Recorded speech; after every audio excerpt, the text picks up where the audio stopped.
fotíme kalendár, v ktorom sa objaví strašne veľa ľudí, strašne veľa zaujímavých ľudí, niektorí sú známi, niektorí vôbec.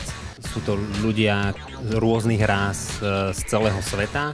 Sú tu beloši, černoši, Aziati, úplne všetci. A dôvod je vlastne ten, že je to kalendár, ktorý má práve prezentovať takéto zrovnoprávnenie všetkých ľudských rás. Toto fotenie je iné asi v tom, že mám prvýkrát na sebe červené šaty. To je prvá vec. A druhá vec, len málo kedy v živote, spomínam si asi len na jedenkrát som fotila niečo pre takúto dobrú vec. Takže asi v tomto je iné.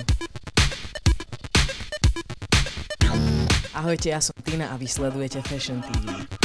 Každý vlastne človek sa fotí samostatne, aby potom sa zakomponoval do toho kalendára tak, aby v tom celku bol sám, ale zároveň so všetkými ostatnými, aby nejakým spôsobom komunikovali.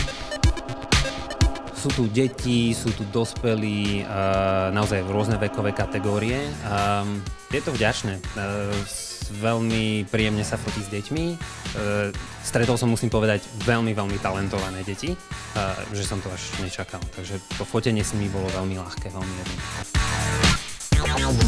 Výťažok z tohto kalendára bude použité na podporu detí a mládeže, na organizovanie rôznych medzinárodných kempov a workshopov a vlastne touto cestou by sme chceli vzdelávať mládež, aby nerobili rozdiely medzi sebou.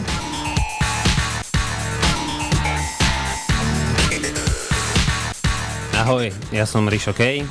I love Fashion TV.